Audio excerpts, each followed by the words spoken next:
Last week, a few of the boys went on a well-deserved holiday, but unfortunately came back with a nice old dose of COVID. So this week's episode was in jeopardy. But luckily, Steve and our new mechanic Silvio, armed with a wrench and GoPro, managed to capture a lot of their fantastic mechanical work that they did on our T-55. So apart from a short segment that goes into vertical mode, Steve did a fantastic job as director of photography for this episode. If you'd like him to cover more of this sort of thing, let us know in the comments. Hi, I'm Kurt from Armour, and welcome to Workshop Wednesday.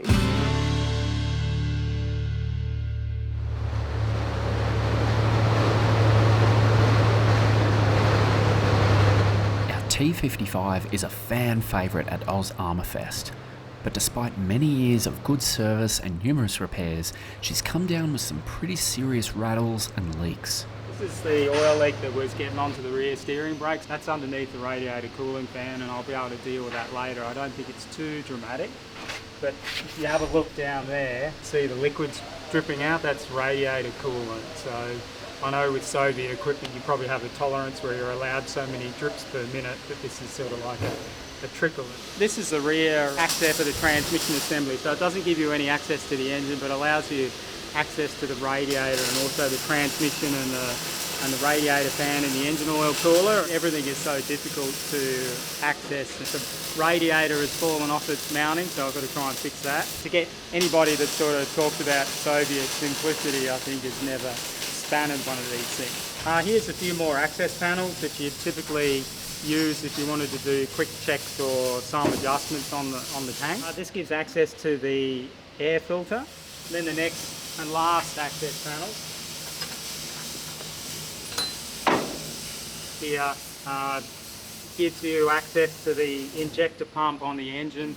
I've just noticed something as well too. See the red rubber fuel line? So that takes fuel from the fuel filter to the injector pump. If you look how it curves down in a U shape, see the shiny mark on this drive here? When the engine's turning, it's actually rubbing on the fuel hose. The tank did actually have a problem with leaking diesel, so I think I'm going to have to take the entire armoured deck off the top of the engine so that I can check all the fuel system and also find out where the coolant's leaking from, because the coolant's leaking from this sort of area here. So we've got the engine deck off the back of the T-55, which has sort of helped expose the powertrain so you can see it a little bit more. It's a bit of a wrestle to get the engine deck out because it's in underneath the turret there, and if you needed to, I guess, take the engine out, you'd probably have to lift the turret off to get full access to it. You can see all the major components in the engine: air filter, starter motor, transmission, but it hasn't really helped me in terms of getting access to looking for where the coolant's leaking from. So I'm going to have to take the air filter out because there's a bunch of coolant pipes which go in the backside of the engine, and I'm going to have to go underneath the tank as well to take out an access panel, because the water pump and pipes and stuff live under this part of the engine here. Now, I don't think it's going to be a whole heap of laughs to fix that. So a few more jobs that I found that need to be sorted out. Found that the fuel lines to the engine are jammed between the exhaust manifold and the cam cover for the engine, which is a bit of a safety hazard, obviously. Something else that we need to look at is the amount of racket that the cooling fan system is making when the engine's running. It's really making some truly terrible noises, very like something's about to break. So there's sort of two noises that we can hear. There's this one, which is play inside the hub of the cooling fan. There's also a degree of play in the coupling. We also have quite a lot of play or clearance in the drive gears. There's a whole heap of clearance in the ring gear for the starter motor and drive system. So some of this I can sort of put down to Soviet tolerances, generous tolerances. like in the gears, but we've got to sort of try and troubleshoot what it is to make sure that the thing doesn't flog itself to death. Once we get the air filter box out, I can have a bit better idea of how the drive system from the engine transfers power from the crankshaft of the engine through to the transmission. Time to head underneath the tank to get some access panels out. Here's the drains for the oil tank for the engine. Drain for the transmission is underneath here, and it also seems to be where most of the oil's coming from. Here we go. I wonder what horrors this is going to expose. Ah, it's hinged. Oh, well, that's a bit... that's pretty handy, isn't it? Covers hinged so you don't have to wrestle with the thing to get it back up into place, but it's not looking good under there. Yeah, a bit of a bird's nest, so I'm going to have to put some pressure on the cooling system to try and find out where the water leak's coming from and have a bit of a look-see around. We've recently been joined by Silvio, a visitor from Germany who is a mechanical engineer and loves military hardware. So we've got Silvio here hard at work. Silvio's joining us. He's taken some time off from the study to come and do like what most European tourists of his age do when they come to Australia. They visit and engage in all the culturally significant things like drinking lots of beer. So yes, Silvio will be with us for a while, and I've got him hard at work at the moment cleaning up a gasket on the top of the transmission, but it's always welcome to have an extra pair of hands here at Oz Armour. Let's get this show on the road.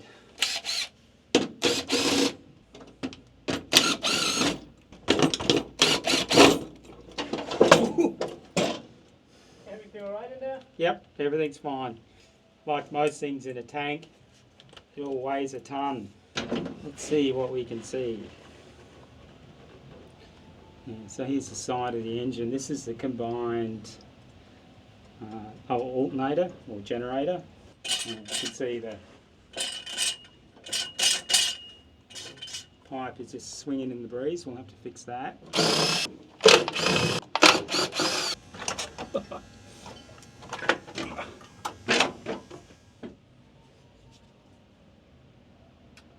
So let's see what we can see. Got our old friend, the priming oil pump, which thankfully in this case is working okay. But yeah, there's plenty of evidence of oil leaking from rocker covers, cam covers and things like that. I'm still trying to see where the water's leaking from, but I'll put some more pressure onto the cooling system and see if we can find it. See, when I pull on this pipe, now it's hissing water out. I've got pressure on the cooling system, so there's a split in the pipe, and that's the source of the coolant leak and part of the reason of why the tank was overheating. While it's not going to be a lot of laughs changing it, it doesn't look like it's an impossible job to pull it out and fix it.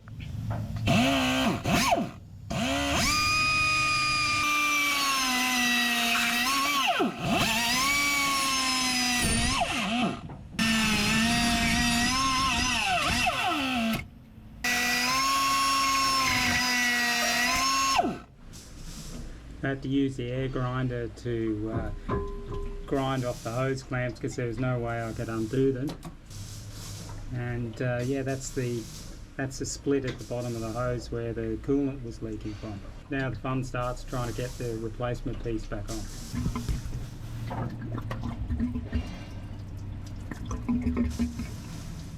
Yeah, so I've got to squash myself in through the opening in the fighting compartment to the hull to get this particular hose on, and I can only use my left hand because I've got to use my right hand to hold myself up with, so it's quite uncomfortable. But one plus point this silicone hose is that it's got a real precision fit, so it's not too difficult to fight with.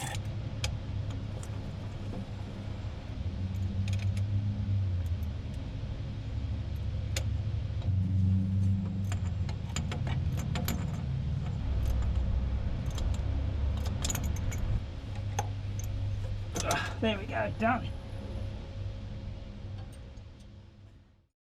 Silvio's done a fantastic job getting the wrestling with the air filter assembly. So it's this unit here, lifting it out of its home at the front of the engine there.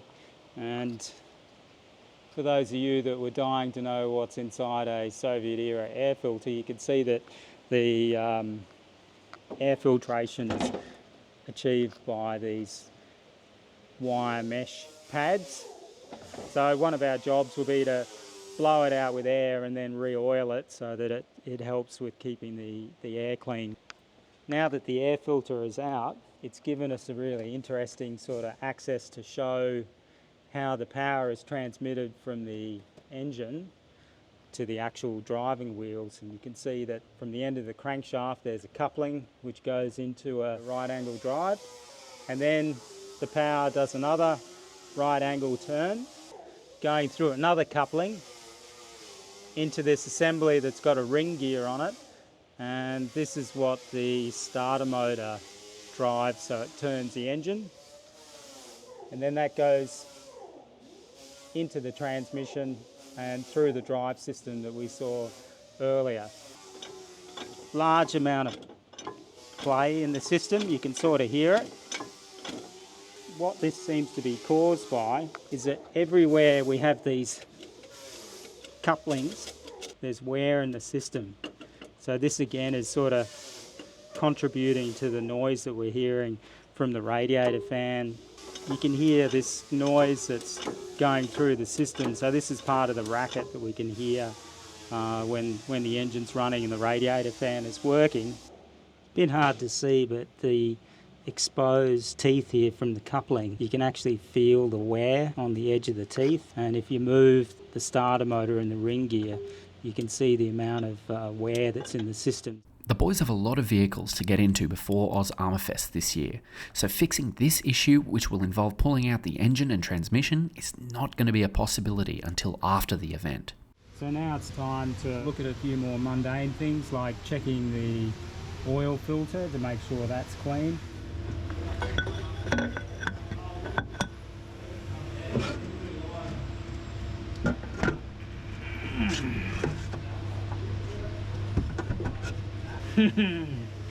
Lovely.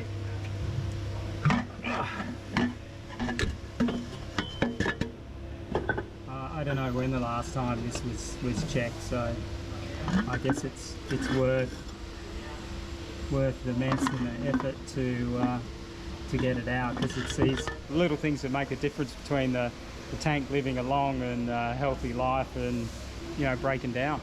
We've got a fantastic assortment of different contaminants, good old-fashioned dirt, maybe some gasket material. Anything that you catch that's a little bit shiny is metal chips, and there might even be a little bit of human hair in there as well too. So yeah, give it a good clean and put it back in, and that's one less thing that we have to worry about.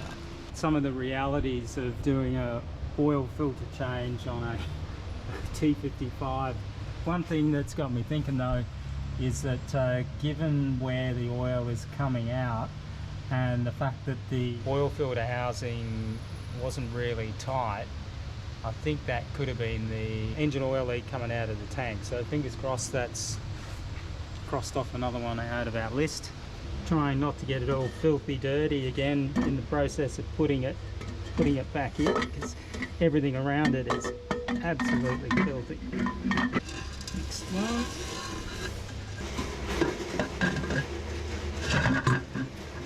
For the cover.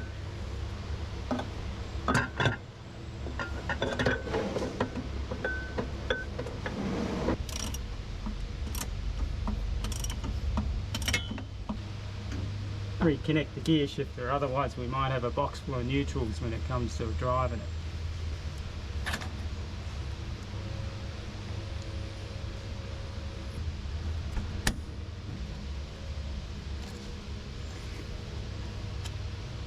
Righto. Done. There you go, you can see how easily it spins. So this spins around at high speed when the engine is running, and that's what helps centrifuge out the contaminants out of the engine oil.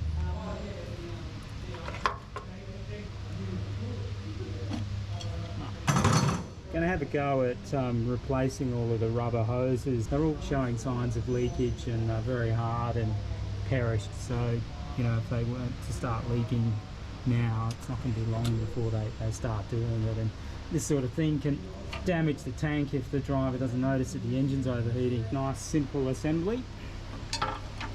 Yeah, so we got 1, 2, 3, 4, 5, 6, 7 hose connections all in this area, so there's a lot going on, and it's a good thing to be able to get it replaced with new pipes, clean up all this rust and corrosion, new hose clamps, and it'd be good for another 50 years. I thought I'd sort of give a bit of insight into how illogical some of this stuff is. I tell you, trying to match the hoses and all the different hose sizes has been quite a task. It's had me digging around through our collection of pipes and bits and pieces, and had to have a run into town because literally everything's different. Even though in this spot here you've got two components which are joined by a common hose, this pipe fitting here is actually larger than this metal pipe here. You also have some really weird different sizes like 22mm and 38 and 40. So yeah, I mean, if you had to do work on these things in a hurry, you've got to carry all these different sizes around because nothing's standardised. I'll tell you what, they sure knew how to make radiator hoses back in the day. Good, strong socialist value, I guess. I've got my entire collection of hose clamps out as well too, because I've also got to find enough hose clamps to join them all together, and you follow a sort of a standard convention with this Soviet era stuff that you put 2 hose clamps per joint. So off we go.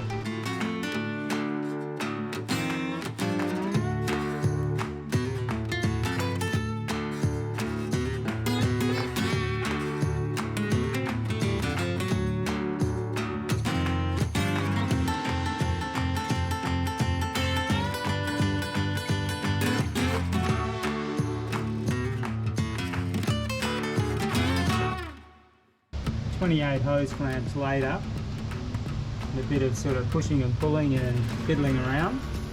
You might have seen the video with Mr. Hughes and his smoking T-52. So this is what the diesel fuel injector looks like that squirts fuel into the exhaust to make smoke. So we had a broken pipe here, so I just fixed that up.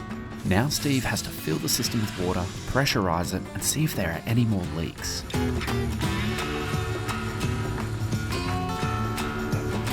Creating a flood. Oh.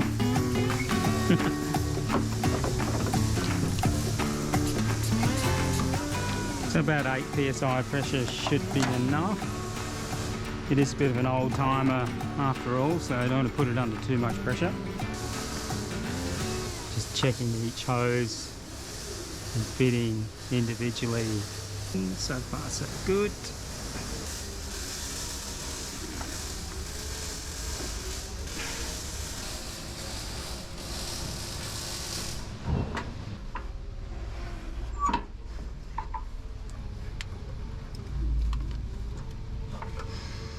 Looks dry, except for residual oil. Next job, the camshaft cover. Not really looking forward to that. Looks like a bit of a pain in the neck.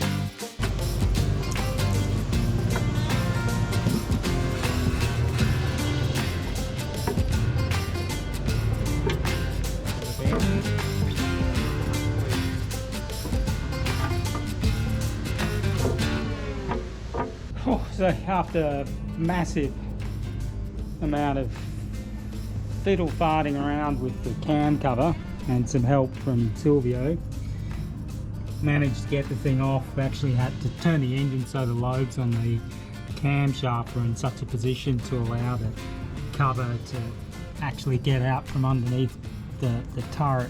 I'm going to go ahead and clean up the gasket surfaces of all the old sealant, and we're actually checking to see if these things originally had gaskets rather than sealant, because the risk with any type of sealant is that with it being so difficult to get cover on, you sort of run the risk of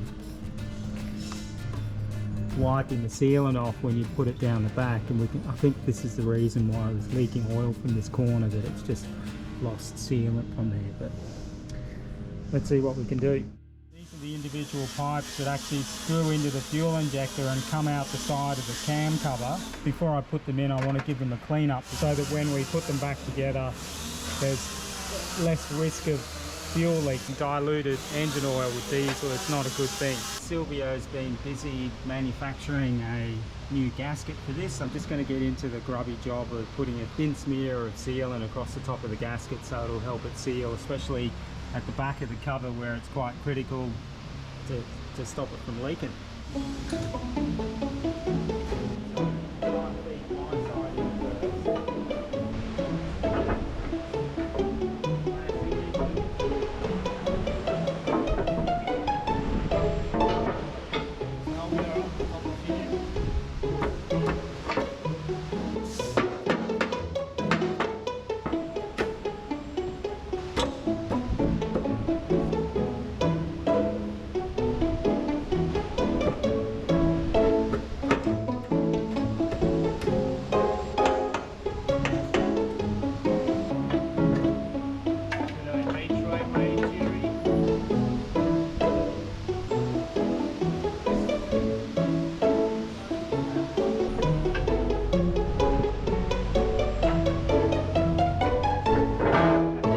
After seeing us frigging around for 40 minutes to get the cover on, having to get the position exactly right, and then it just dropped in, the question to our valued viewers is, do you think that those crazy Soviet engineers designed the position of the engine and everything to such a fine detail that you could get the cover off the engine with it still installed in the tank without pulling the turret off?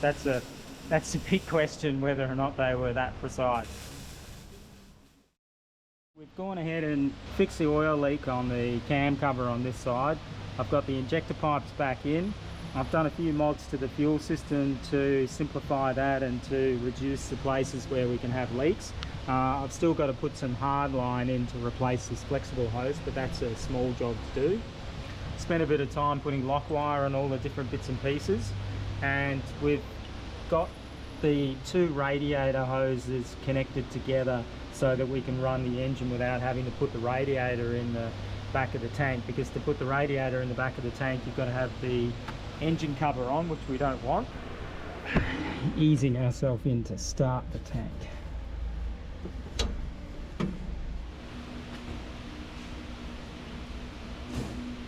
Fuel pump?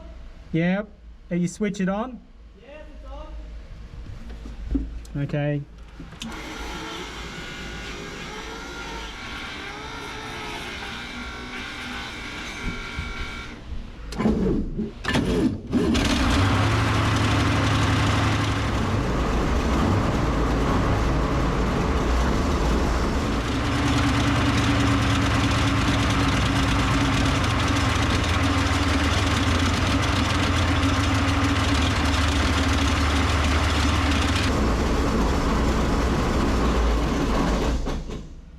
So I'm pretty happy about that. At the back of the engine, there's actually a hose for an oil pressure gauge, which is leaking oil as well too, which I never got to see because I haven't seen the engine running with the covers off the back of it. So that's one little job for us to do. But everything else is looking good, and tomorrow Silvio and I will get started on putting the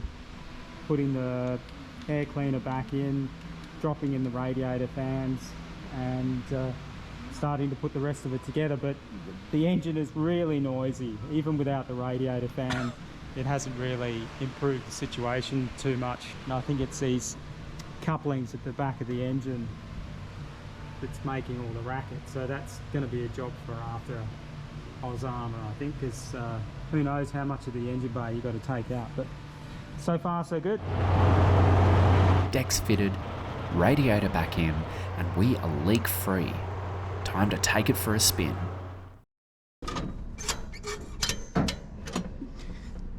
So starting procedure, have to take off the high-tech handbrake, mechanical handbrake. Okay, switch on electrical power. Prime the oil pump. Set the hand throttle.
How was that, fellas? Fantastic.